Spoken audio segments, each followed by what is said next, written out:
لو الطلق بدأ وانتي في البيت تعملي ايه؟ أسوأ حاجة ممكن تعمليها بجد هي انك تطلعي تجري على المستشفى والطلق لسه في بدايته ولسه منتظمش. هقولك دلوقتي تعملي ايه في البيت لما الطلق يبدأ. أهم حاجة انك تحافظي على هدوءك وما تتوتريش لأن لسه قدامك وقت.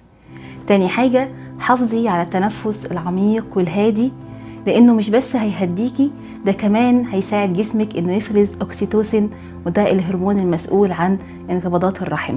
الطلق يعني اعملي حواليكي جو هادي ومريح، إضاءة خفيفة، صوت قرآن هادي في الخلفية علشان تعرفي تركزي على تنظيم نفسك مع كل انقباضة بتيجي.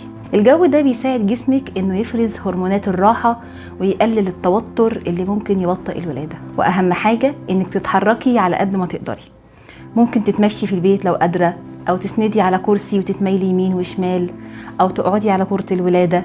كل ده بيساعد الحوض انه يفتح اكتر والبيبي ينزل لتحت اسرع. جربي كمان تاخدي شاور دافي، المية الدافية بترخي العضلات وبتساعد على تقليل الألم وتسريع الولادة. وآخر حاجة وجود دعم حواليكي بيغير التجربة كلها. اتكلمي مع جوزك أو المرافق اللي معاكي، عرفيه انتي محتاجة ايه ويساعدك ازاي. الدعم ده بيخليكي تحسي بالأمان، والأمان بيقلل الإحساس بالألم. الولادة مش مجرد ألم، دي معجزة من ربنا سبحانه وتعالى وليه حكمته فيها.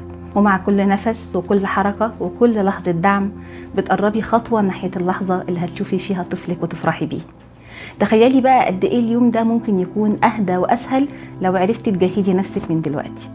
لو عاوزة تعرفي مراحل الولادة بالتفصيل وتعملي ايه في كل مرحلة ويكون عندك خطة ولادة كاملة، تقدري تشتركي في السايكل الجديدة من كورس أمومة بلا قلق، هتبدأ يوم 25 أكتوبر إن شاء الله. هسيب لكم اللينك في الكومنتات وهتلاقوه كمان موجود في البايو.